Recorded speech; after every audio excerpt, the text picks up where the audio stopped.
es siempre el adecuado para hacer lo que es correcto. Es un honor darles la bienvenida a esta sesión del Cuarto Congreso Internacional en Evaluación y Dirección Ética de Proyectos Públicos y Sociales, organizado por la Facultad de Estudios Superiores Aragón de la Universidad Nacional Autónoma de México, UNAM. Como en cada encuentro, buscamos fomentar el intercambio de ideas y la reflexión sobre temas clave para el desarrollo de proyectos públicos y sociales, fortaleciendo así este espacio de diálogo académico. Los acompaña su servidora, Valeria Anguiano, y me complace conducir este evento. Tenemos el privilegio de contar con la presencia del licenciado Juan Pablo Díaz García, quien es contador público egresado de la Facultad de Contaduría y Administración de la Universidad Nacional Autónoma de México. Cuenta con un diplomado en Compliance por el IPADE y más de 20 años de experiencia en auditoría y control interno. Inició su trayectoria profesional en la firma internacional Ernst Young, Big Four, y desde hace más de 12 años se desempeña como responsable del área de auditoría interna y cumplimiento en Grupo Collado SAB de SB, abarcando procesos de certificación, seguridad e higiene, así como medio ambiente. Del mismo modo, brinda asesoría y consultoría a diferentes empresas. Entre sus principales logros profesionales destacan la creación de códigos de ética, la implementación de indicadores de ética, la atención de canales de denuncia, la documentación de malas prácticas corporativas, el diseño e implementación de controles internos adaptado a las necesidades específicas de cada empresa, así como la elaboración de dictámenes en auditorías forenses. Su trayectoria combina experiencia técnica, visión estratégica y un sólido compromiso con la ética empresarial, lo que lo consolida como un referente en materia de auditoría, cumplimiento y control interno. El licenciado Juan Pablo nos presenta su conferencia titulada Ética y fraude, las dos caras de la moneda, enmarcado en el eje temático Auditoría interna, órgano de la vigilancia de la ética. Estimada audiencia, los invitamos a colocar sus dudas y preguntas en la sección de comentarios. Sin más, cedo la palabra al licenciado Juan Pablo, ansiosos por escuchar su conferencia. Adelante, por favor. Pues primero que nada, buenas noches, Valeria, y buenas noches a tu estimada audiencia. Como bien mencionas, voy a hablar del tema principalmente de las funciones de auditoría interna. Eh, Sin embargo, eh, quiero darle un enfoque muy particular en donde vamos a platicar y lo vamos a abordar desde el punto de vista de el fraude y lo que es el papel de la ética en este tema. Los valores, y no quiero darle un giro hacia valores morales, definitivamente me queda claro que es un tema sumamente importante. Sin embargo, el tema de los valores se ha demostrado que finalmente es el único camino para mitigar el tema del fraude en cualquier organización. El tema de la integridad, eh, ya sea una organización pública o privada, es un tema sumamente importante. Entonces, al finalizar esta conferencia, vamos a poder identificar la relación que existe entre la ética corporativa y el riesgo de fraude. Vamos a conocer algunos datos estadísticos de la ACFE. Solamente en este momento para puntualizar un poco qué es la ACFE, es el organismo más grande a nivel internacional referente en temas de fraude. Este organismo se nutre a través de las principales encuestas que se llevan a cabo de las empresas más grandes del planeta.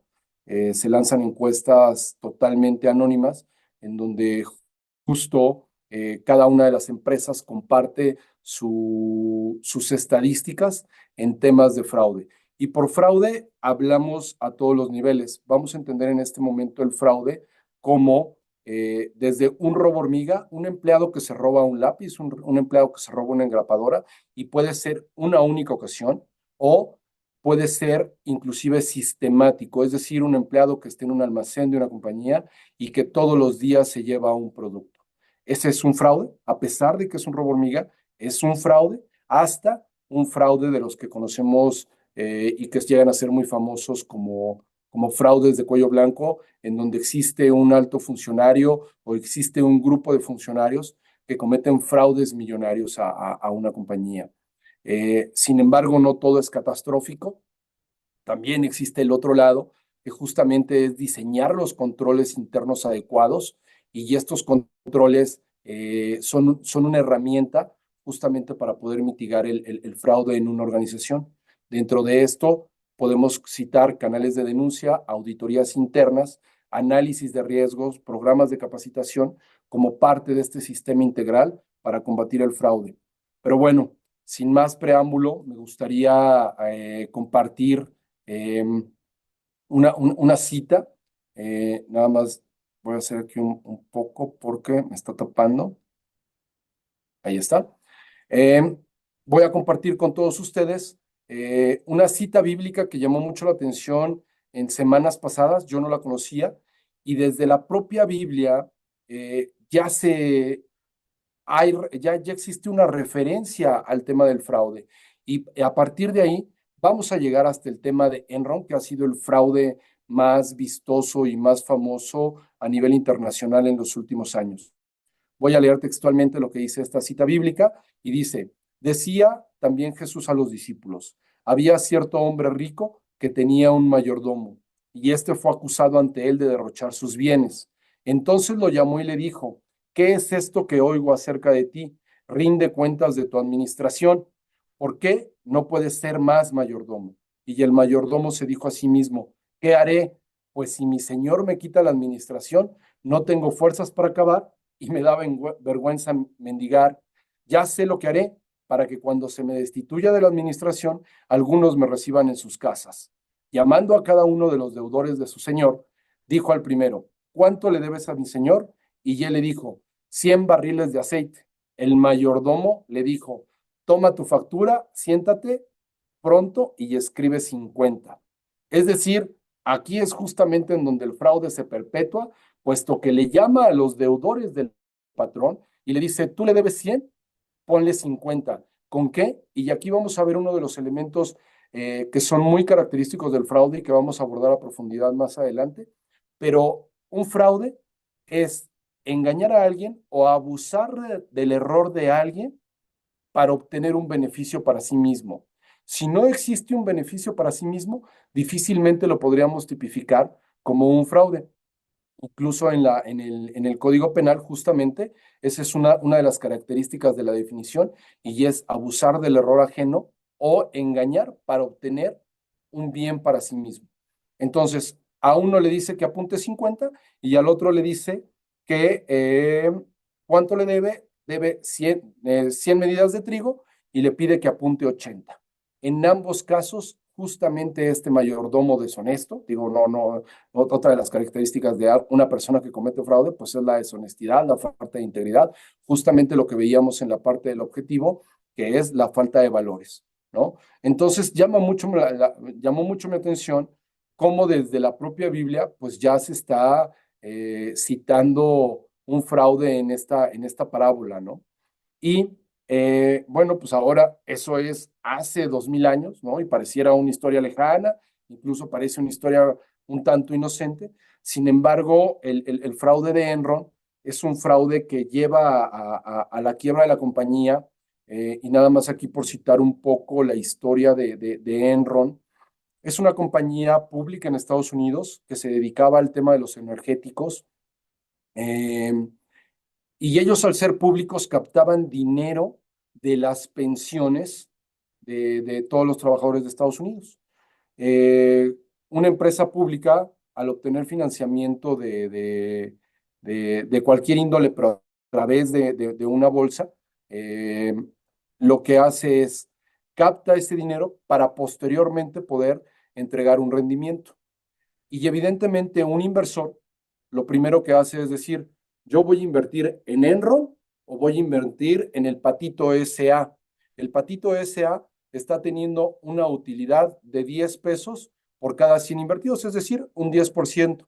Sin embargo, lo que estaban haciendo en Enron era malversar o maquillar los estados financieros, como se dice vulgarmente, y entonces Si ellos obtenían esos mismos 10 pesos de utilidad, lo que hacían era fingir que estaban obteniendo 20.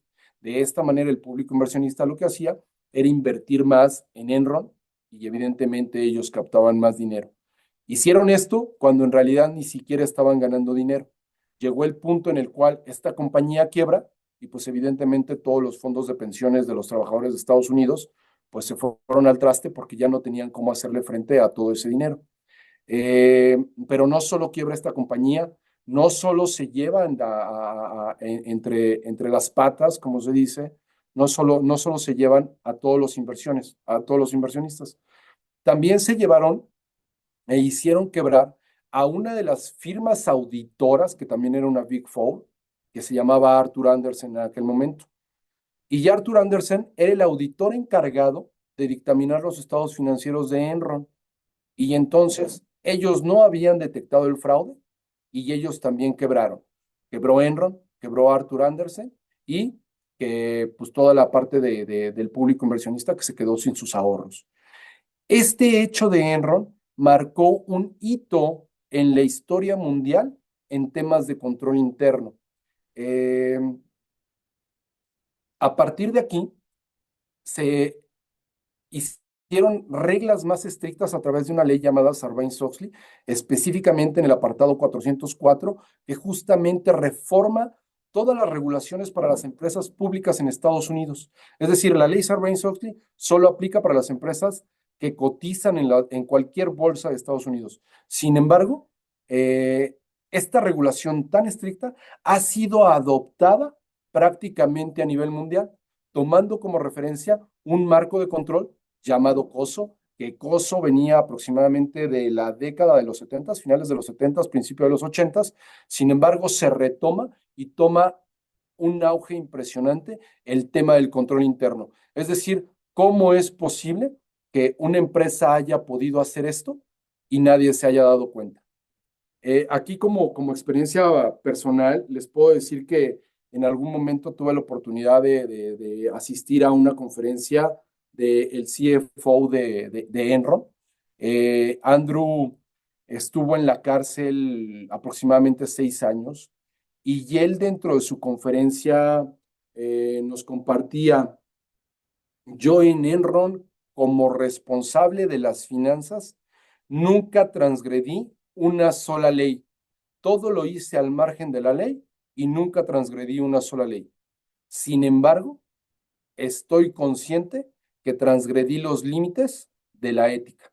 Y es justamente por eso que lo cito aquí, porque la ética, una vez más, cobra la importancia que debe tener en cualquier tipo de organización. Bien, una de las herramientas que hablábamos en un inicio que íbamos a analizar es la parte del riesgo. Para que cualquier compañía pueda combatir el fraude o su riesgo de fraude, tiene que hacer análisis de riesgo. Y aquí solamente les estoy mostrando algunas. Existen diversas herramientas y diversas metodologías, tanto a nivel internacional como en el propio México. Sin embargo, creo que estas serían los marcos de referencia para poder hacer estas matrices de análisis de riesgo. El primero, como se los mencionaba hace unos momentos, es COSO. Eh, y aquí les preparé una tabla en donde justamente podemos analizar desde cómo cada una de estas diferentes metodologías aborda el riesgo. Para una, que es COSO, el riesgo es la posibilidad de que un evento afecte la estrategia y los objetivos, pudiendo ser positivos o incluso negativos. Para un ISO 31000, el efecto de la incertidumbre sobre los objetivos, es decir, justamente la probabilidad de que yo no llegue a la consecución de estos objetivos. Y para Basilea es una regulación específicamente para el sistema financiero, es decir, no le aplica prácticamente a todas las compañías, únicamente a la parte del sistema financiero. Y bueno, el riesgo es la posibilidad de pérdidas financieras derivada de eventos de crédito, mercado operativo y liquidez. Sin embargo, estas tres normas o estos tres marcos de referencia son prácticamente las máximas en cuanto a control interno. Cuando uno quiere hacer un análisis de riesgo, forzosamente tendrá que llegar a alguno de estos marcos de referencia. Podrá emplear muchos otros. Existen, como lo mencionaba, varias metodologías o varias herramientas. Sin embargo, estas siempre van a ser el punto de referencia en cuanto a la elaboración de un análisis de riesgo en cualquier institución, sea pública o privada. Eh, pero aquí me gustaría abordar un poco el tema del riesgo, ¿no?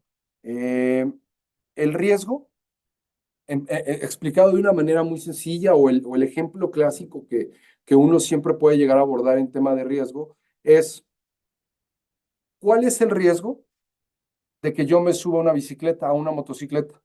El riesgo evidentemente es que me caiga. Entonces, ¿qué tengo que hacer yo para evitar ese riesgo? El riesgo, primero partamos de la base que un riesgo nunca se va a poder evitar. El riesgo siempre va a vivir con nosotros. ¿Cuál es el riesgo de que yo abra una tienda en la esquina de mi casa? El riesgo es que yo un día abra y lleguen y me asalten. Ese riesgo no lo voy a poder evitar. Siempre va a estar latente.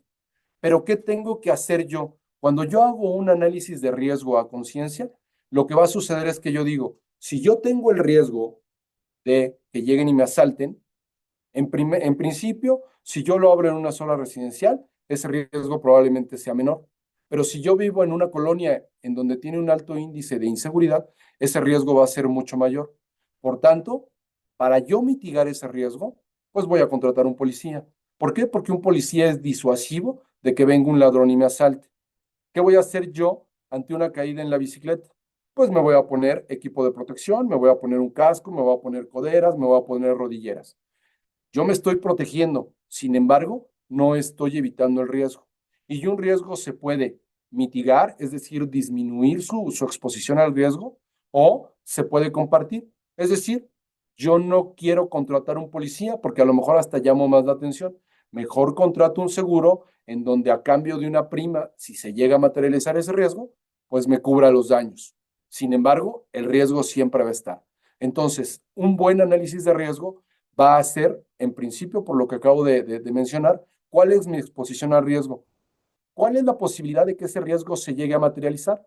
Y luego la otra es cuál es el impacto que yo voy a tener si ese riesgo se materializa.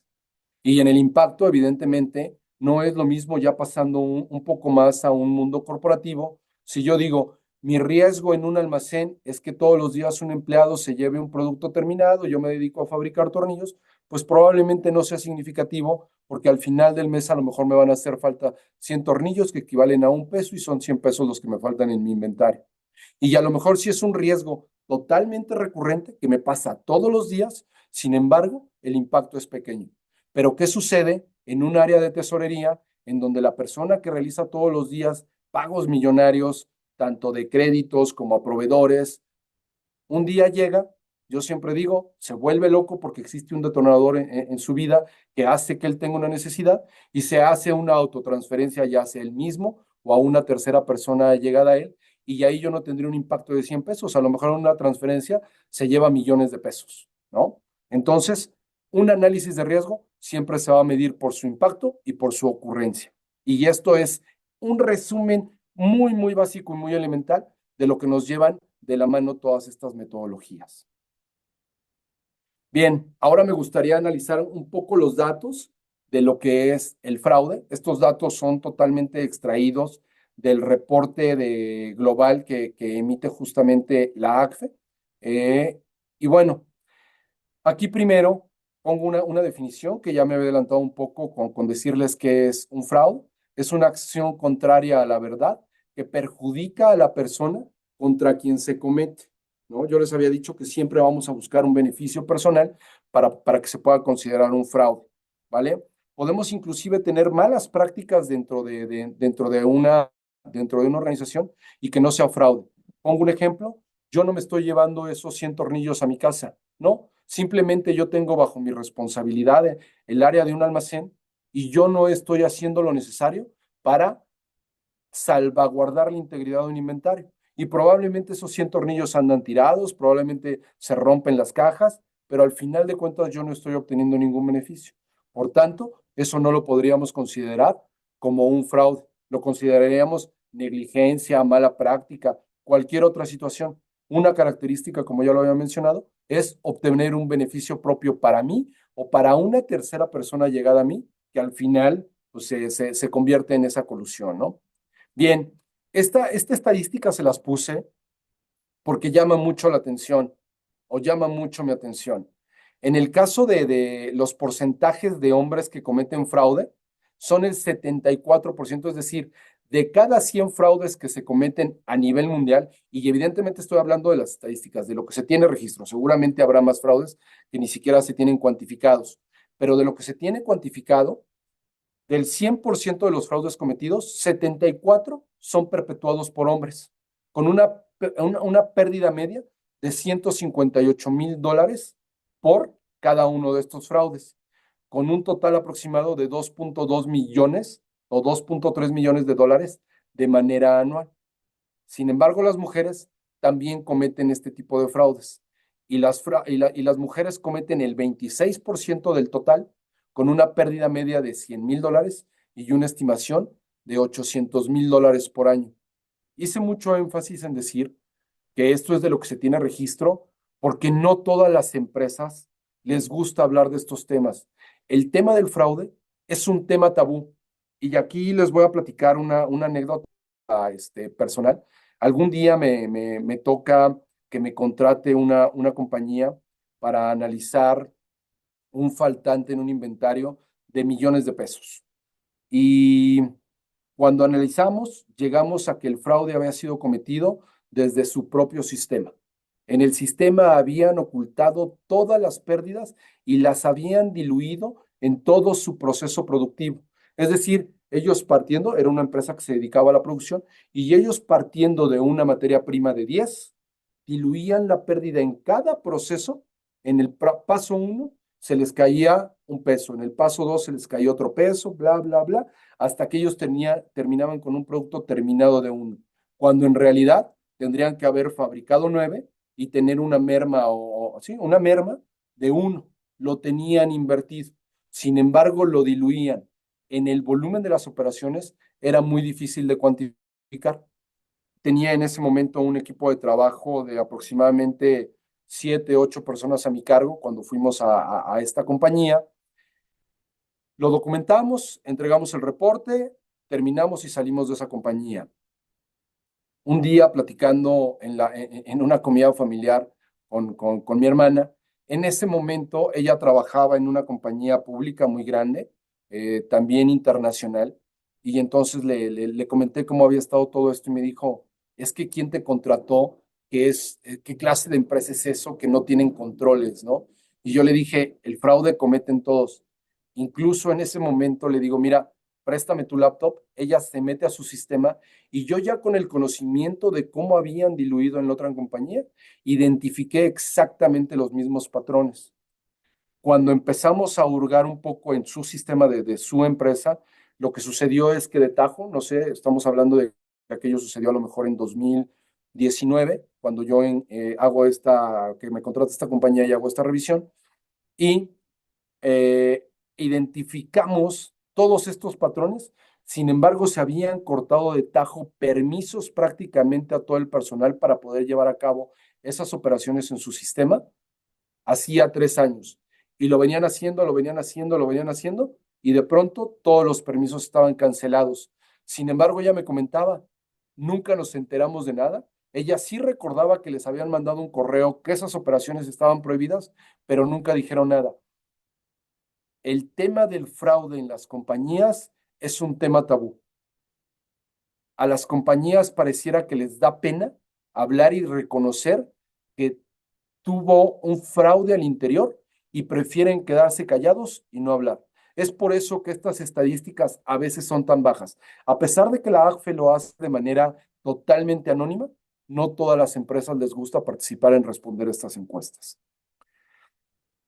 Pasamos a lo que es el triángulo del fraude. Hace ratito les comentaba justamente uno de los elementos que es la necesidad. Y este triángulo fue desarrollado hace ya varios años por Donald Creasy, un criminólogo. eh, y él dice, para que un fraude se pueda cometer, tiene que existir tres elementos. Y tiene que existir tres elementos y el primero de ellos es la necesidad. Absolutamente nadie va a cometer un fraude, nadie que no tenga una necesidad va a cometer un fraude. En un, en un, en un sentido estricto, cuando se desarrolla este triángulo, se tenía en cuenta las necesidades como las necesidades básicas, es decir, se consideraba necesidad el que una familia cubriera, pues en un principio, casa, ¿no? Que cubriera alimentación, que cubriera vestido, que cubriera educación para sus hijos, inclusive esparcimiento, ¿no? Sin embargo, y esto lo digo, esto no está en ningún libro, esto es lo que yo me he dado cuenta a lo largo de la trayectoria profesional y que me ha tocado entrevistar a muchísimas personas que han cometido fraude, y hablo desde fraudes pequeños hasta fraudes muy grandes. Eh, la necesidad ha mutado hoy día. Eh, Como bien les comento, antes eran necesidades básicas. Hoy pareciera que las necesidades se han transferido a el gerente, el señor director o alguna persona, ya tiene a su familia, tiene una vida normal, pero ya se involucró con otra persona, es decir, ya tiene un amante, y entonces ahora tiene que cubrir los gastos de otra familia, ¿no? En algún momento mete a sus hijos a una escuela o les da un nivel de vida que probablemente eh, en ese momento podía solventar. Las situaciones cambian y sin embargo él ya no les puede retirar estos beneficios a su familia. Pongo siempre un ejemplo tal vez muy burdo. Él los lleva a estudiar a una escuela particular cara, no a una universidad cara. Sin embargo, no solamente es el tema de pagarles la colegiatura de esta universidad, también hay que mantenerles el nivel de vida. No es lo mismo ir en una escuela pública y que el nivel de vida sea un poco menor a que vayas a una universidad particular en donde todos tus compañeros se van a esquiar a Aspen todos los inviernos y se van a Europa todos los veranos y ya hay que mantener ese nivel de vida.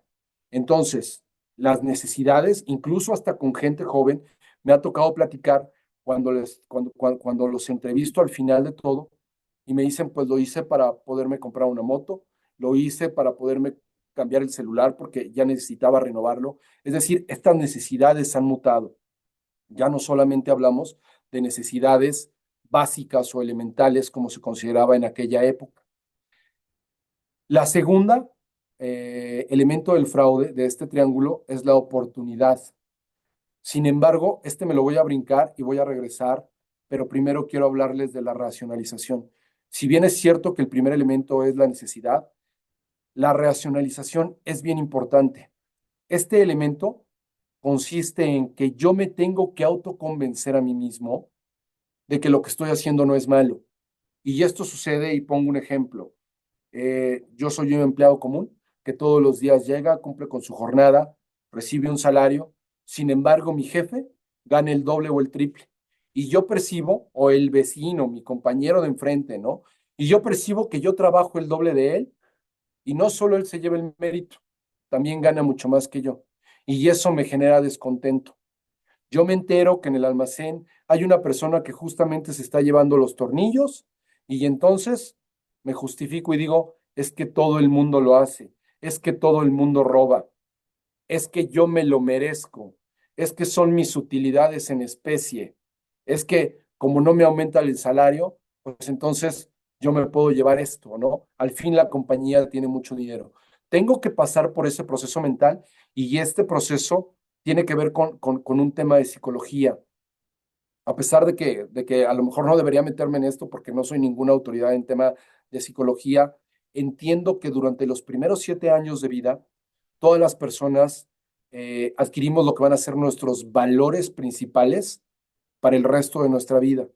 Y siempre digo, a todos en el núcleo familiar que hayamos crecido, siempre a todos nos educaron y nos dijeron, tienes que ser educado, tienes que ser honesto, tienes que ser trabajador, tienes que ser puntual, échale ganas, todo lo que son valores, ¿no?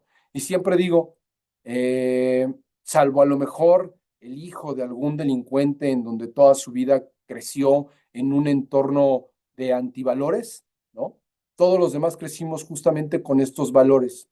Y entonces yo me enfrento a un gran problema Cuando yo llego a tener una necesidad real o una necesidad inventada, como es mi cambio de celular, el cambio de la camioneta a mi esposa o pagarle las vacaciones a mis hijos, yo me enfrento ante algo que es bien difícil de superar y es transgredir mis propios valores.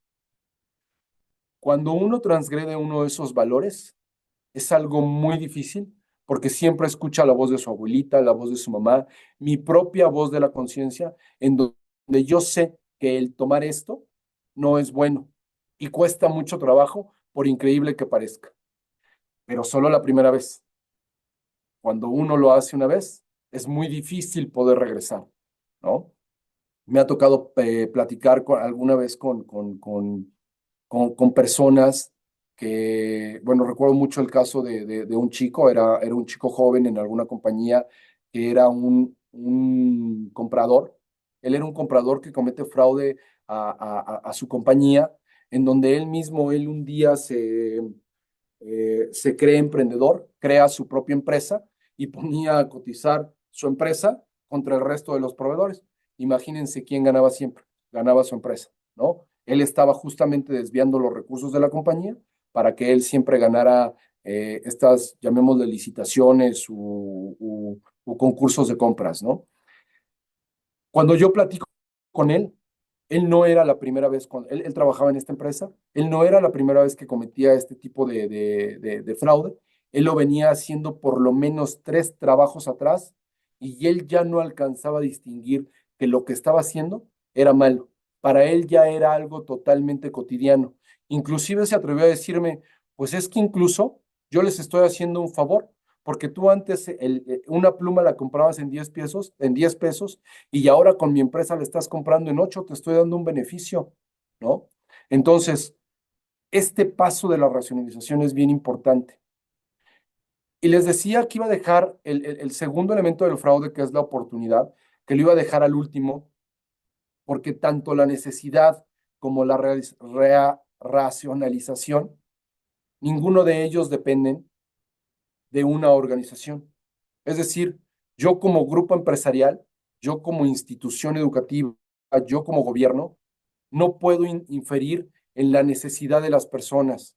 Yo no puedo inferir en cómo va a razonar una persona para autoconvencerse de que lo que está haciendo es bueno o no es malo. Lo que sí puedo atacar es la parte de la oportunidad, porque esta parte de la oportunidad es justamente el tema del control interno. ¿Cómo voy a hacer yo para que todas las personas que trabajan en mi organización no tengan la oportunidad de cometer un fraude? Y siempre pongo aquí un ejemplo hipotético, pero que ejemplifica de una manera muy clara lo que es el control interno en temas de oportunidad. Imagínense ustedes llegando a la recepción de cualquier corporativo y en la recepción, que siempre es el primer contacto con cualquier compañía, llegan y está una vasija, imaginémonos una vasija de esas de duende, una vasija llena de monedas de oro. Y está ahí.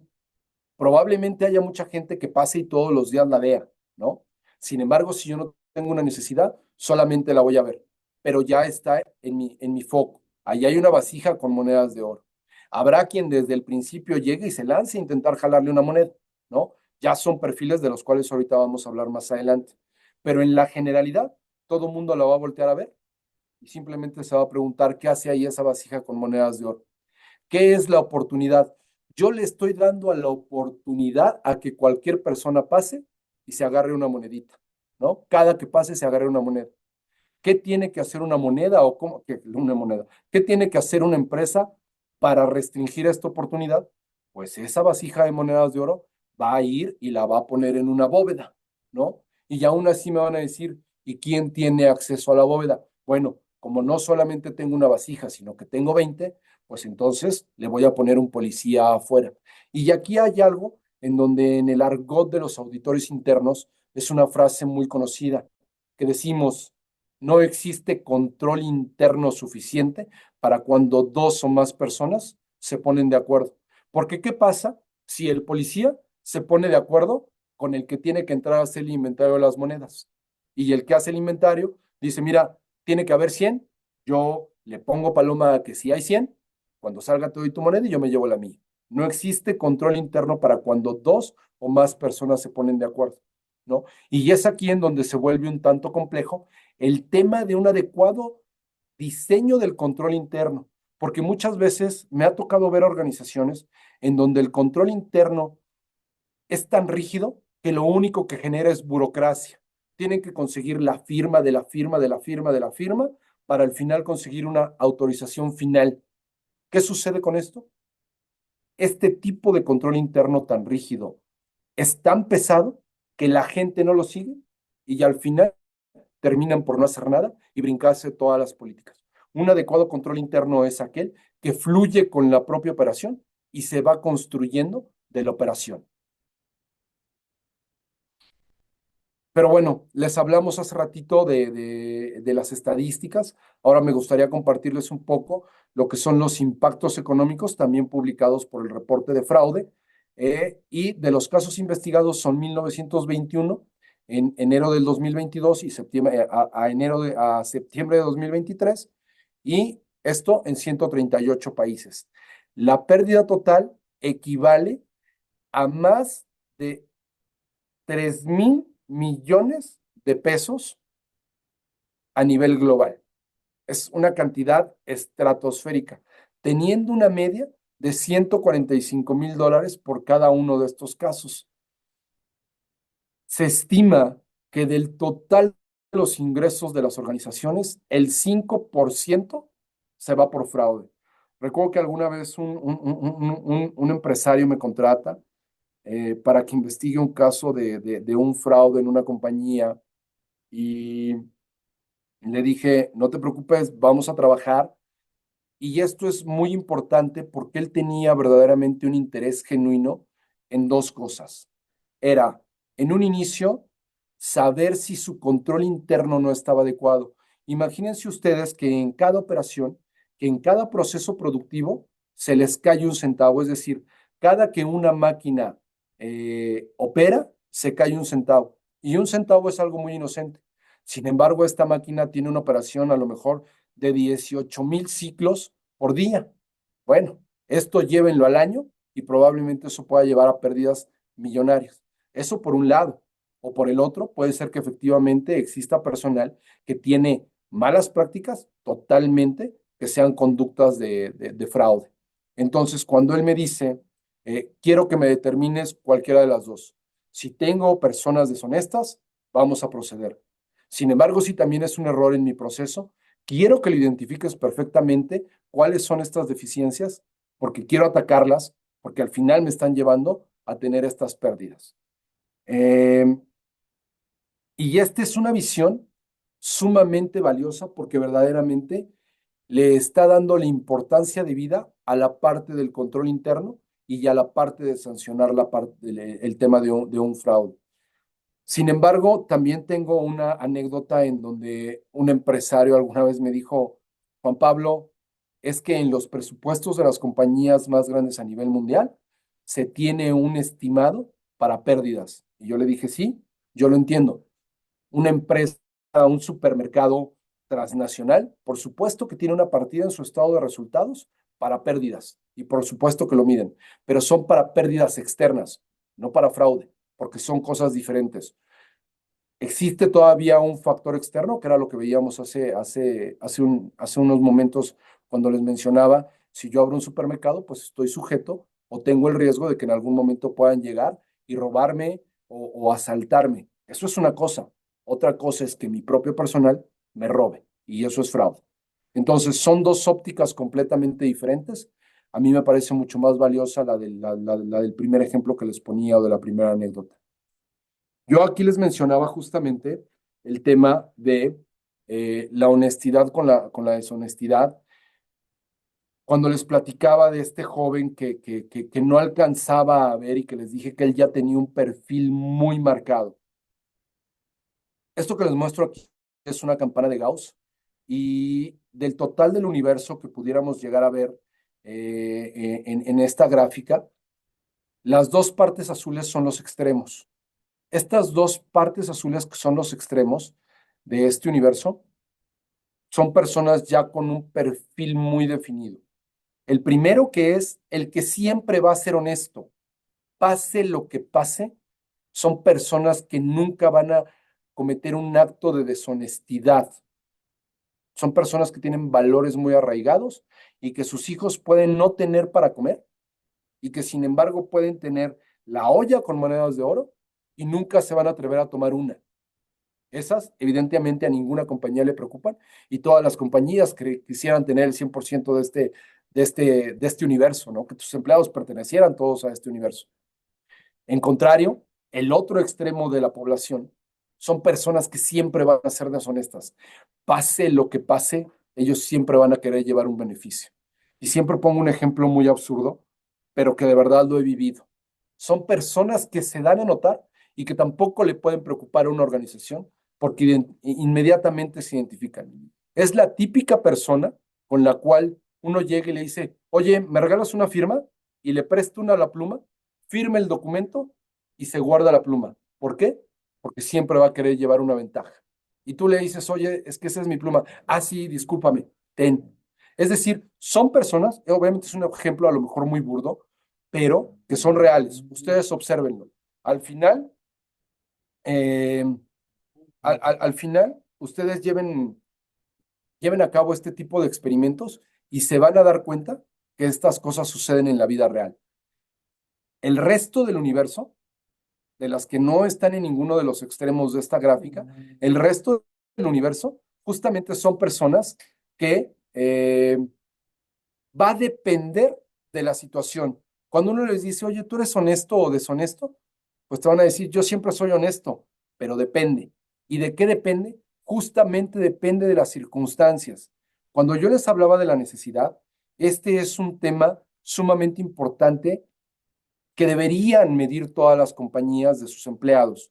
Imagínense una persona, un empleado modelo que siempre llega temprano, que cumple con sus actividades, que es honesto, que lleva años en la compañía, pero que de un momento a otro tiene un impacto en su vida familiar, como es una enfermedad terminal de un familiar directo, su mamá, su esposa, alguno de sus hijos se enferman de cáncer, alguno llegan a tener un impacto en donde algún familiar cae en una necesidad económica que impacta a la familia y entonces se ven en la necesidad de apoyar. Y cuando uno llega a tener estas necesidades, uno ya no piensa. Entonces, va a depender de las circunstancias el que yo sea honesto o no. Evidentemente nadie lo va a reconocer. Siempre que le preguntes a una persona si es honesta o no, inclusive aunque sea deshonesta, te va a decir, no, claro, yo soy el más honesto del mundo. Si yo les contara cuántas personas a mí viéndome a los ojos me han jurado por sus hijos y por lo más sagrado que tienen, que jamás se atreverían a robar, cuando yo ya tengo todas las evidencias de que ellos son los perpetradores de un fraude.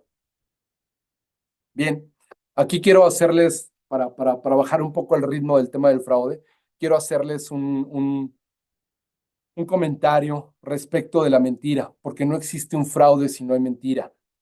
Y la mentira tiene dos objetivos. Pareciera que a veces nos olvidamos de estos dos objetivos que tiene la mentira, y estos dos objetivos siempre serán evitar un conflicto y obtener un beneficio. Cuando una persona miente, y ustedes llévenlo a cualquier ámbito de su vida, cuando una persona miente, van a estar pasando dos cosas. Eh, Inclusive aquí digo bajar un poco el ritmo porque quiero ponerles el siguiente ejemplo. Ustedes tienen una pareja y entonces uno le dice, oye, ¿aquella persona pretende algo contigo? No, no, no, de ninguna manera yo no me he dado cuenta. Está pasando que probablemente esté evitando un conflicto o que quiere obtener un beneficio, cualquiera que este sea. Llega tu esposa, llega tu esposo y te dice, oye, amor, ¿cómo me veo? ¿Cómo me queda este vestido? Y entonces el esposo, por no meterse en un conflicto, le dice, te ves preciosa. La mentira siempre va a tener estas dos características, o evito conflicto u te hace obtener un beneficio. Enfocado al tema que nos atañe en esta plática, evidentemente la mentira siempre viene enfocada a obtener un beneficio. Y esto se los menciono porque cuando uno lleva a cabo una auditoría forense, es decir, ya llevar una auditoría específicamente para determinar qué es lo que sucedió y poderlo documentar, uno de los elementos que uno tiene que incluir en el informe es cuál es el móvil de este fraude o de este engaño. Y siempre, invariablemente, va a ser obtener un beneficio. Y aquí les pongo una frase que me gustó, que dice, todos mentimos, pero hay quienes lo hacen de manera cotidiana. Ahora pasamos justamente ya a la parte de la ética. Si bien ya la hemos abordado en todo esto que hemos visto del fraude, aquí quise poner lo que es la definición, que es eh, el conjunto de normas morales que rigen la conducta de la persona en cualquier ámbito de la vida. Este texto evidentemente lo saqué de un diccionario. Sin embargo, para mí la ética a lo largo de los años la he entendido como hacer lo correcto independientemente de las consecuencias positivas o negativas que tenga sobre mí. Siempre voy a hacer lo correcto para estar en paz conmigo. Y esto me lleva a que no importa, y es un ejemplo que siempre le pongo a la gente, no importa si me ven o no me ven, es muy fácil portarse bien cuando yo tengo el policía al lado. Hay un dicho que dice nadie roba cuando tienes al policía enfrente. No hay un solo ladrón que robe enfrente del policía. El tema de la ética es hacer lo correcto, a pesar de que nadie me esté viendo, solamente por la satisfacción de que sé que estoy haciendo lo correcto. Al inicio de esta plática justamente les mencionaba que una de las herramientas es que toda organización debe tener un código de ética. Aquí les comparto el código de ética de la compañía en la cual yo trabajo. Nosotros somos una compañía pública, somos una compañía que cotiza en la Bolsa Mexicana de Valores y tenemos una regulación mucho más estricta para, eh, para poder cotizar en la bolsa. Si recuerdan cuando les hablaba del tema de Enron y el tema de la ley Sarbanes-Oxley, que es en Estados Unidos, eso es allá. Sin embargo, aquí la Bolsa Mexicana de Valores también ha endurecido mucho sus controles, pues para que no se repitan casos como el de Enron. Entonces, una de las cosas que exige la Bolsa Mexicana de Valores es que todas las empresas públicas, todas las empresas que cotizan en la bolsa, tengan un código de ética. Y no solo que lo tengan, que sea público. Es por ello que yo me atrevo a compartírselos tan abiertamente, porque este es un documento público que pueden encontrar en la página de internet o inclusive en la Bolsa Mexicana de Valores. Este código de ética consta de 4 secciones. La primera es el mensaje del director general y a mí siempre me gusta leer este tercer parrafito en donde dice, este código de ética y conducta contiene los principios éticos y valores que deberán regir nuestras acciones cotidianas para garantizar todas nuestras operaciones en el correcto cumplimiento de nuestra filosofía, nuestro compromiso, nuestra visión y estrategia de negocio. Es decir, todo lo que cualquier empleado llegue a hacer en su vida cotidiana para el cumplimiento de sus funciones, en cuestión de ética, tiene que estar contenido en este documento. Digo, dice más cosas, pero creo que eso es lo principal. La segunda sección es la política de conducta, que contiene misión, visión y valores y los principios rectores de la compañía. Asimismo, tenemos la tercera sección, que es la sección más nutrida que cualquier código de ética puede llegar a tener. Digo, cualquier código de ética en cualquier compañía puede constar a lo mejor de 10 secciones, de 2 secciones, pero al final, en esta sección en donde Grupo Collado pone de manifiesto todos aquellos pronunciamientos para orientar a todos sus empleados en qué sí deben hacer o cuál es el comportamiento ético que se espera de ellos, así como todo aquello que prohíbe. Y aquí se tocan diversos temas. Aquí podemos ver así a la lectura la parte de la responsabilidad social, empresarial y medio ambiente. También podríamos ver el uso de activos en beneficio personal, el uso y mantenimiento de instalaciones, maquinaria y equipo, maltrato, moving y acoso sexual. Sin embargo, también se tocan temas como tratos con el gobierno, que es todo el tema de corrupción. Se toca tema de tratos con clientes, que podría ser todos los temas de anticompetitividad para el cumplimiento de las leyes. Se toca temas como conflicto de interés tanto con clientes como proveedores, que sí puede aceptar un comprador como un beneficio por parte de un proveedor y se tienen estipulados montos para los regalos que pudiera llegar a recibir un comprador. Es decir, todo aquello que sea simbólico, un comprador pudiera llegar a recibirlo. ¿Y qué entendemos por simbólico? Fíjate que yo, derivado de las funciones que realizo como comprador, pues el proveedor me va a regalar un calendario, me va a regalar una agenda, me va a regalar una taza. Nosotros no tenemos ningún conflicto en esto. ¿Qué sucedería en cambio si el proveedor, en vez de darle una taza, le pagara un viaje a él y a toda su familia a Europa para que le compre a él, o le compre de más, o le compre a un precio especial? Eso es un conflicto de interés. Entonces, todo lo que Grupo Collado espera de sus empleados en materia de ética está contenido ahí. Sin embargo, también vienen las prohibiciones. Y la última sección, la cuarta sección, estipula que todos los empleados están obligados al conocimiento de este código de ética y a su cumplimiento. No solo a su cumplimiento, también están obligados a reportar cualquier tema que esté fuera de lo estipulado en este código de ética y conducta. Y dentro de esta misma sección también se contienen lo que son los canales de denuncia. En este caso, en la compañía, tenemos 4 canales de denuncia: uno que es un correo electrónico, un buzón de voz, un teléfono y una extensión interna. Eh, los canales de denuncia son una herramienta sumamente importante, porque la ACFE, este organismo del cual hemos venido hablando a lo largo de esta charla, la ACFE tiene una estadística bien interesante. Entre el 40 y el 50% de los fraudes son identificados gracias a una denuncia interna. ¿Por qué sucede esto? Cuando yo tengo un empleado que todos los días se lleva un tornillo del almacén, hay un compañero que lo está observando. Cuando yo tengo un empleado que pasa y toma la moneda de oro de la recepción, hay alguien que lo vio. No todos se van a atrever a hacer una denuncia.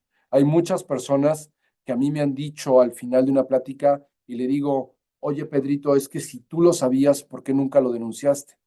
Y la respuesta que escucho siempre es la misma: es que yo no me quería meter en problemas, es que no era mi asunto. Sin embargo, es deber de todos los empleados en todas las compañías el denunciar y el reportar cualquier abuso que se esté dando.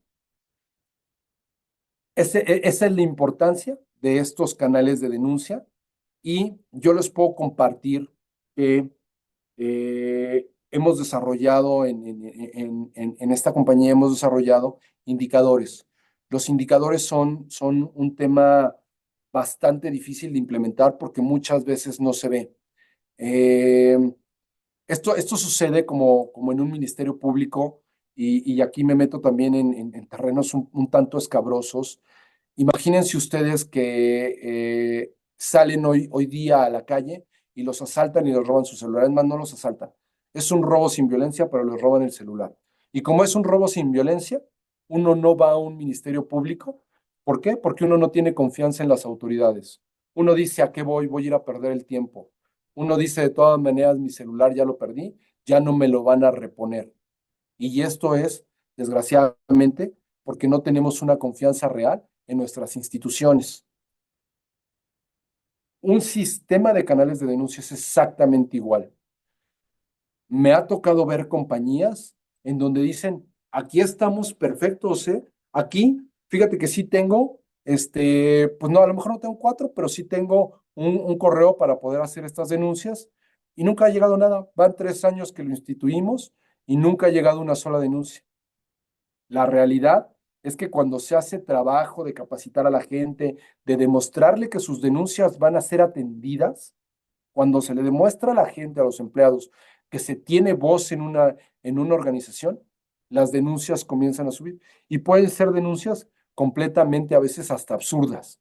Y digo absurdas porque me ha tocado ver compañías en donde la denuncia es que a fulanito la señora de la limpieza le lava su taza del café y a mí no.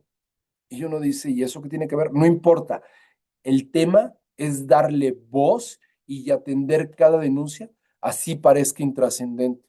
Nosotros, al menos en la compañía, lo catalogamos como denuncias sin contexto, pero el atender desde denuncias bien pequeñas, poco a poco los canales de denuncias comienzan a tomar auge porque los empleados se empiezan a sentir con la confianza de que si yo denuncio, las cosas se corrigen.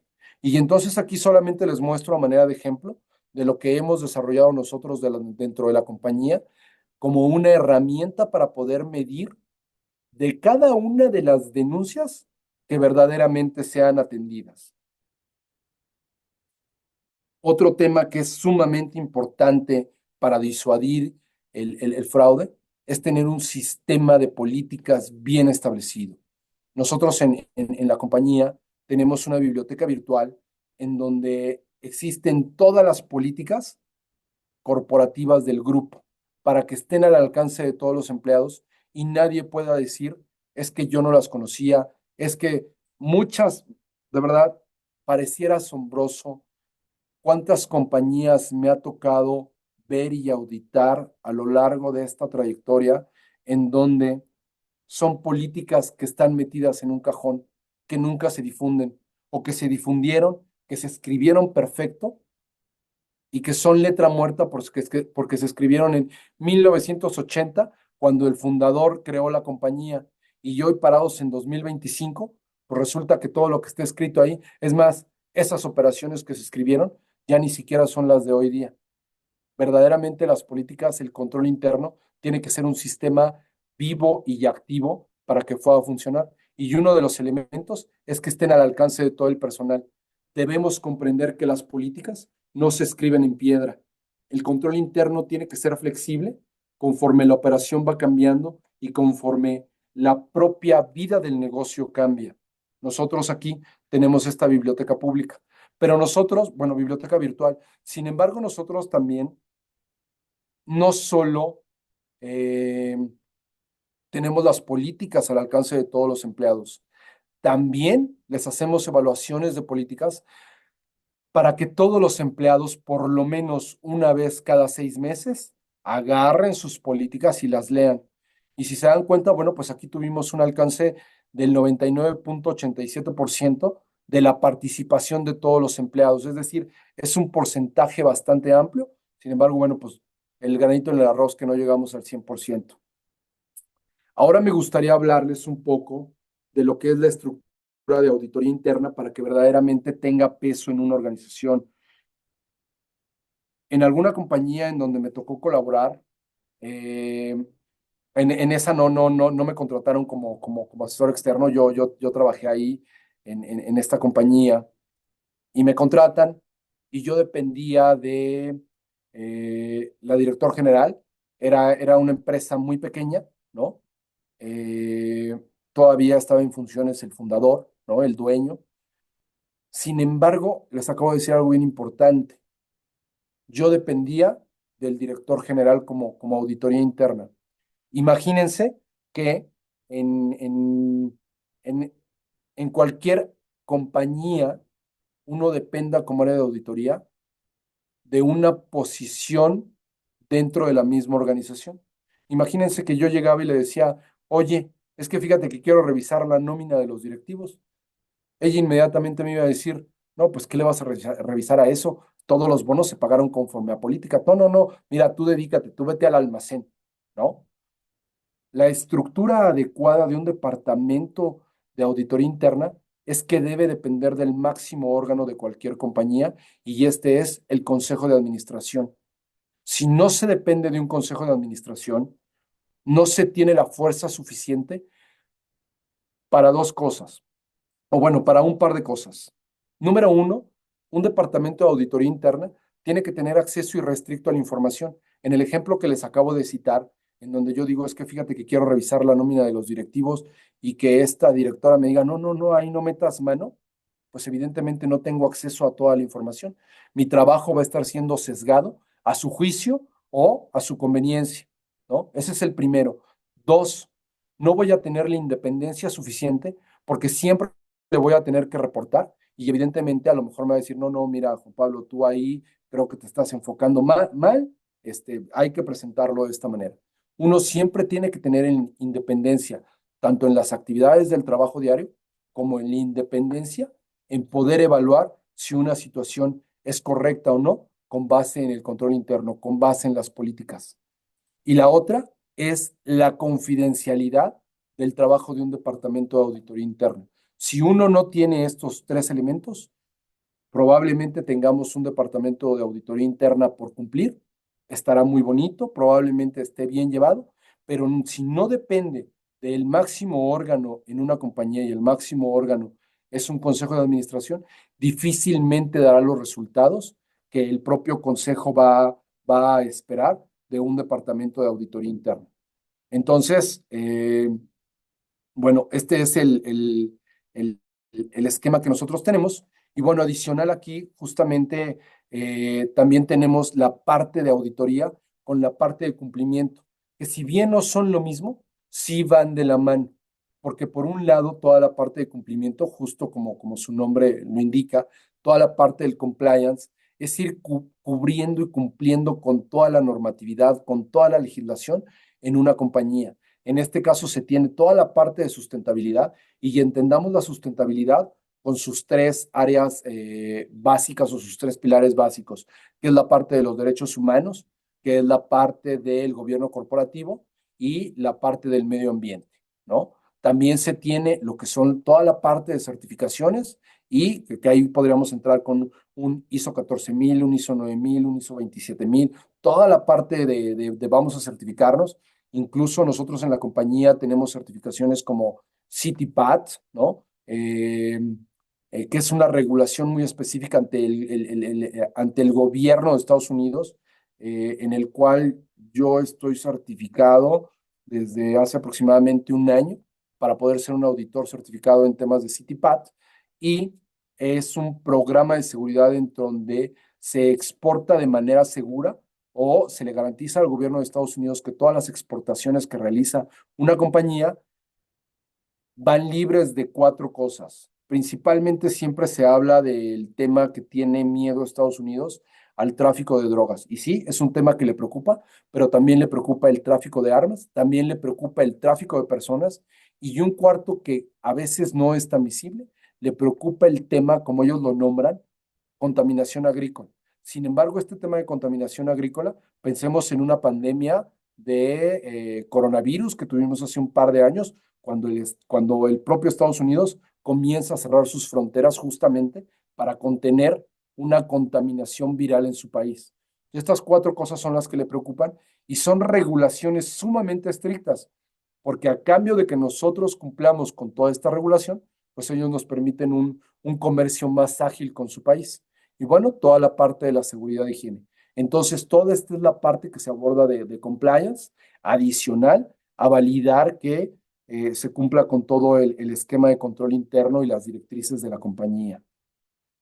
Aquí únicamente a manera de informativo, les pongo el ejemplo de un informe de auditoría interna, porque siempre después de un proceso de auditoría, como lo marcan todas las normatividades, hay que hacer un informe. Y este informe tiene que cumplir con varios requisitos. Número uno, tiene que tener un objetivo, tiene que tener un alcance, tiene que hacer un resumen ejecutivo de las principales hallazgos u observaciones, tiene que decir si tuvimos limitaciones al alcance y posterior tiene que venir todas las observaciones que haya detectado un área de auditoría interna. Y no solamente tienen que venir las observaciones, también tiene que venir todo lo que los usuarios de la operación van a hacer como planes de mitigación para poder corregir las observaciones que identificó un área de auditoría interna. Y no solo tiene que decir cómo lo va a corregir, también tiene que establecer fechas compromiso para darle solución a todas estas observaciones. Y al final tiene que venir una recomendación general y tiene que estar firmado por los principales ejecutivos de cualquier organización. Porque este informe de auditoría, yo recuerdo alguna vez que participaba en un seminario de gobierno corporativo, eh, se mencionaba, cuando un auditor interno tiene un muy buen informe de auditoría, va y le toca la puerta al consejo de administración, al director general, al máximo órgano, va y le toca la puerta y le dice, oye, es que quiero que discutamos el informe de auditoría. Y entonces el director general te dice, no, ¿sabes qué? Ahorita no tengo tiempo, déjamelo Paulina, con su asistente o con quien sea, y yo lo reviso más tarde. Uno como auditor sabe lo que tiene en las manos y dice, no, no te preocupes, regreso después y regresa las veces que sea necesario para leer. Y nos decían, pero cuando uno tiene un mal informe de auditoría, es decir, pues fíjate que mis únicos hallazgos que identifiqué en esta compañía como metodología rutinaria de ejercicio de auditoría interna, pues es que a lo mejor la gente no está llegando todos los días temprano. Fíjate que identificamos lo que les ponía hace ratito el ejemplo de, identificamos que pues tienes una pérdida de 100 pesos en tu almacén por pérdidas en tu inventario. A lo mejor no es algo tan atractivo. Ahí sí vas y se lo dejas o se lo mandas por correo electrónico y que lo lea cuando pueda, ¿no? Entonces, este es un consejo como área de auditoría interna. Cuando uno verdaderamente tiene hallazgos importantes, pues hay que también saber vender ante el máximo órgano de la compañía. Este es un análisis de riesgo, este es algo de lo que mencionábamos al inicio de esta plática. Aquí les pongo un ejemplo de la medición de un análisis de riesgo en cada uno de los procesos que uno puede llegar a auditar y en cada una de las compañías, porque un riesgo nunca va a impactar de la misma manera a todas las unidades de negocio. Yo justamente les ponía el ejemplo, imagínense, les decía, abrimos una tienda, pero imagínense una cadena de tiendas de conveniencia que tiene estas tiendas a lo largo y ancho de la República Mexicana. Definitivamente no va a estar expuesta al mismo riesgo en Monterrey que en Guadalajara o que en Chetumal. En cada una, a pesar de que es el mismo riesgo, se va a enfrentar a una exposición diferente. Y justamente con este tipo de herramientas y de matrices es que uno verdaderamente puede llegar a hacer un análisis y poder cuantificar cada uno de los riesgos y su exposición y su impacto. Aquí les comparto que nosotros en la compañía, porque no todo el tema de la ética y el fraude, existe algo que está muy de moda hoy día y se le llama el greenwashing. Este greenwashing es manipular un poquito las cifras para que yo me vea un poquito mejor en la foto. Esta es una métrica que hace una revista llamada Expansión, en donde por tercer año consecutivo la compañía está ganando el primer lugar junto con otras 50 compañías en temas de anticorrupción. Y la metodología para evaluar esta anticorrupción, si lo pudiéramos apreciar en la tabla que está a un lado, es tener un código de ética, tener un compromiso público de cero tolerancia a la corrupción. Se cuenta con una política en contra de la corrupción para los socios comerciales. Es bien importante trasladar todos estos valores éticos a nuestra cadena de suministro. De nada nos sirve hoy en día en un mercado global en donde yo, compañía, tengo estándares estrictos en cuanto a cualquier índole de la ética que se refiere, en este caso la anticorrupción, y que yo esté haciendo esfuerzos aislados. Tengo forzosamente que llevarlo a mi cadena de suministro para invitar a mis proveedores a que ellos se sumen a este tipo de iniciativas. Asimismo, los directivos estén sujetos a políticas de integridad. Aquí hay algo bien importante. Cuando yo les mencionaba el tema de que tuve la oportunidad de conocer al CFO de Enron, él justamente mencionaba una frase que decía, el tono de la ética viene desde arriba. Es decir, si nosotros no tenemos un cuerpo directivo comprometido con la ética, difícilmente los empleados van a tener una ética inquebrantable. Recuerdo ahorita en este momento que alguna vez en una compañía, en un almacén que me toca llegar a auditar en San Luis Potosí, eh, llego y empiezo a hacer mi inventario, empiezo a correr todos mis procedimientos de auditoría e identifico faltantes, empiezo a investigar y resulta que el que estaba haciendo este robo, este fraude, era el encargado de la unidad de negocio. Él era el que cometía, o al menos en ese momento, era el que cometía el mayor fraude. Sin embargo, se los pongo de ejemplo, porque imagínense ustedes que si la cabeza robaba, no les quiero platicar, todos en esa unidad de negocio robaban. Así fuera mínimo, pero todos se llevaban algo. Cuando las cabezas no están comprometidas con la ética, todos van a hacer la misma conducta o van a tender a repetir la misma conducta. Esa es la importancia de que se tengan políticas específicas para directivos en temas de anticorrupción. Se cuenta con un programa de capacitación, justamente lo que veíamos de llevar a cabo las políticas, tenerlas bien escritas, pero también tener evaluaciones de las mismas y tener una política a menos de 3 clics, ¿no? Es decir, justo lo que les mencionaba de nuestra biblioteca virtual. Bien, pues esto prácticamente con esto concluimos. Hago la siguiente conclusión en donde en un entorno en donde la honestidad depende de las necesidades personales, que cada vez son más cambiantes, lo único es combatirlas a través de herramientas que permitan prevenir, mitigar, controlar y remediar de manera efectiva según sea el caso. Algunas de las principales herramientas son la evaluación de los riesgos de fraude, mapas de riesgo autorizados, enfocados en las áreas críticas, controles internos robustos, segregación de funciones, autorizaciones, conciliaciones, auditorías, sorpresas y análisis de datos. El tema de los análisis de datos es bien importante, el poder identificar patrones en ciertas transacciones que lleva a cabo el personal. La capacitación es sumamente importante. Es invitar siempre a la gente a que se conduzca bajo sus valores rectores. Siempre en temas de capacitación, en cualquier en compañía, siempre los invito a decirles, si lo que tú vas a hacer te daría pena que tu esposa, que tu esposo, que tu mamá, que tu papá o que alguno de tus hijos tú no quisieras que se enteraran de eso que estás haciendo, es porque seguramente va en contra de algún valor. Entonces es bien importante concientizar a toda la plantilla de trabajadores de una compañía, tener políticas disciplinarias claras y sanciones aplicadas consistentemente. El tema de las sanciones, yo se los mencionaba en algún punto de esta charla, cuando no existen sanciones, difícilmente los empleados van a cumplir con las políticas que están establecidas. ¿Por qué? Porque no hay una sola consecuencia. Yo puedo hacer lo que quiera y no me va a pasar nada. Entonces, la parte de las sanciones también es bien importante.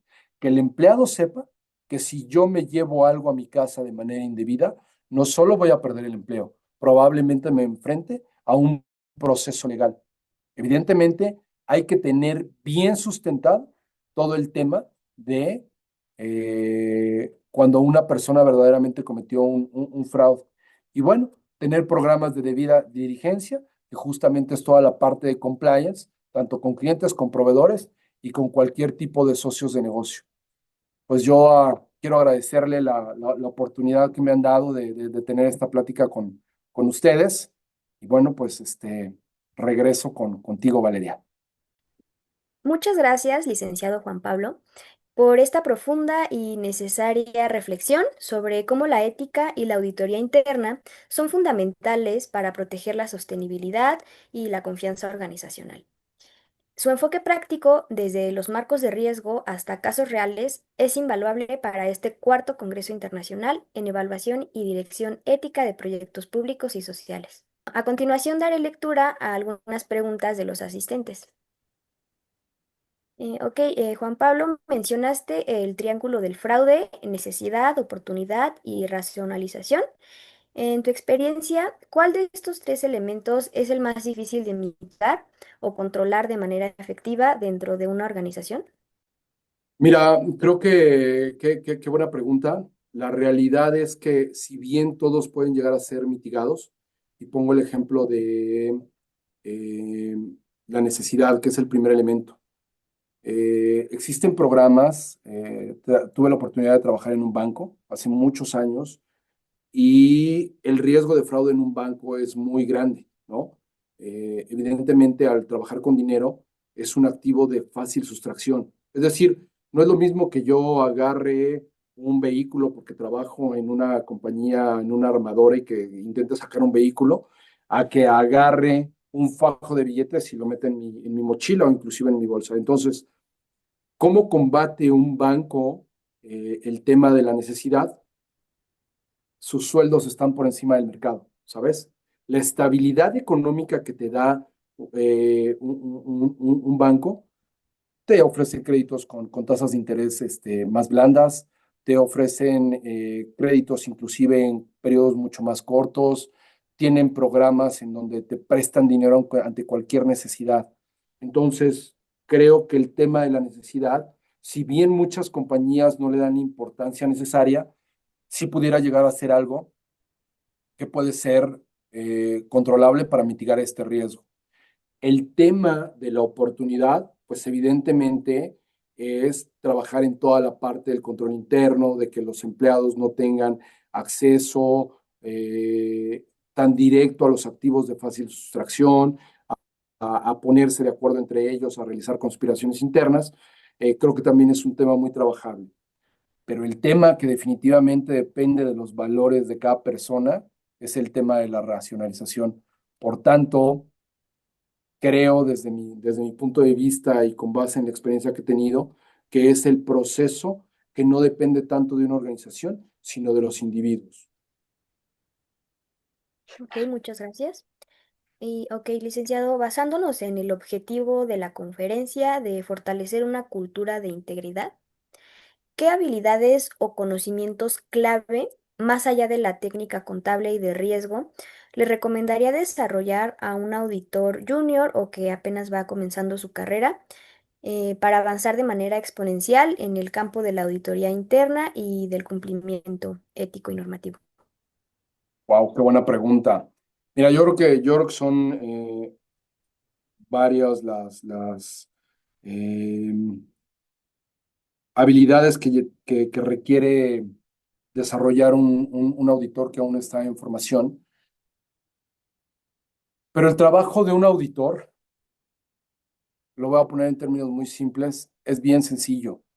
El trabajo de la auditoría únicamente consiste en analizar datos,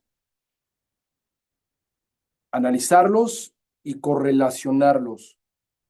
Pero algo bien importante como una de las habilidades clave que tiene que tener cualquier auditor en cualquier etapa de su trayectoria profesional es la observación.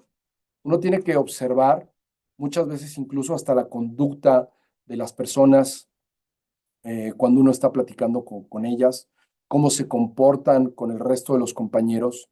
Existe algo muy famoso en el argot que dicen es que su nivel de vida no corresponde a su salario. Es decir, tenemos un empleado que llega en un superdeportivo todos los días cuando gana 12,000 pesos al mes, ¿no? Probablemente haya recibido una herencia, probablemente sea un junior, probablemente sea cualquier circunstancia. Sin embargo, de manera inmediata, no corresponde su nivel de ingresos a su nivel de vida. Y esto lo pongo como ejemplo porque creo que una de las habilidades claves que debe tener un auditor es la observación. Entonces, yo no sé si además de una técnica contable, si además de metodologías, es la capacidad de tener un juicio para poder llegar a una conclusión en la cual todos repitiendo la misma metodología o la misma técnica lleguen a la misma conclusión. Hace ratito les mencionaba que es a veces difícil o fuerte el poder tener que hacer un informe que vaya directamente para temas legales y proceder en contra de una persona que perpetró un fraude. Entonces, tiene que ser una técnica muy depurada y muy limpia para no cometer errores. Pero para llegar ahí, y lo que tú mencionas, eso es técnica, eso es metodología, creo que tienes que tener una buena capacidad para observar justamente todos esos detalles que a veces a primera instancia pueden llegar a ser pasados por alto. Ok, muchas gracias. Y bueno, la tercera pregunta que tenemos es, ¿cómo puede el gerente de auditoría interna reorientar la mentalidad y el plan de trabajo del equipo para pasar de revisar controles burocráticamente a ser un socio estratégico que active y fomente y mida la cultura de integridad en toda la organización? El valor agregado que otorga un departamento de auditoría interna es bastante difícil de demostrar. Es algo eh, que en muchas organizaciones no se les dé el peso necesario y qué bueno que lo abordas porque la manera de fomentarla, nadie le va a ver el valor. En tema de compliance, hay una frase que dice, nadie ve el valor de cumplir con las leyes hasta que no llega la sanción. Es decir, yo soy una empresa que no tiene registrado a mis empleados en el Seguro Social, ¿no? Y estoy operando y evidentemente les estoy pagando una nómina por fuera y me estoy ahorrando un dinero yo y los empleados incluso se sienten más a gusto porque están ganando un poquito más, ¿no? Derivado de esta falta de cumplimiento a una normatividad, a una ley.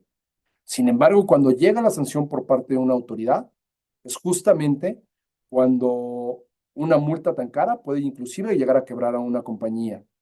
¿Cuál es el valor de un departamento?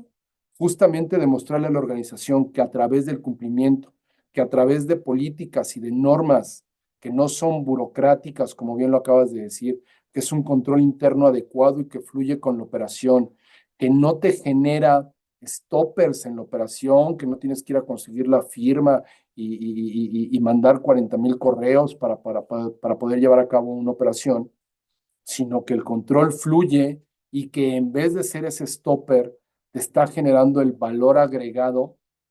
Creo que es cuando verdaderamente se puede generar esta cultura de ética, no solo por parte de un gerente de auditoría, sino por parte de todo un departamento de auditoría interna, ¿no? Cuando tú demuestras que eh, identificas malas prácticas por parte de empleados y que existen consecuencias reales, el personal que no comete y que no perpetra malas prácticas, por increíble que parezca, se siente más motivado. Me ha tocado participar en compañías en donde el sistema de control está muy deteriorado y entonces el de allá roba, el de acá no trabaja, el de allá es apático, el de enfrente es un acosador laboral. Y cuando se llega y se instituye un sistema de control interno adecuado y se empieza a sancionar, se corre al que roba, se platica con el que es un buleador profesional, que se le llama moving en el ámbito profesional, que se le levanta un acta administrativa a aquel que no lleva a cabo sus tareas con diligencia, el personal comienza a motivarse e inclusive llega a ser más eficiente. Ok, muchas gracias. Y bueno, con esto damos por concluida la sesión. Son todas las preguntas. Y bueno, en nombre de la Universidad Nacional Autónoma de México, la Facultad de Estudios Superiores Aragón, el Centro de Capacitación y Actualización Profesional Los Galeana, el comité organizador y nuestros patrocinadores, le damos las gracias al licenciado Juan Pablo por su valiosa participación, a todos ustedes por su asistencia y les invitamos a que sigan el Congreso en nuestras diferentes redes sociales. Los esperamos en las siguientes actividades. Buen día a todos.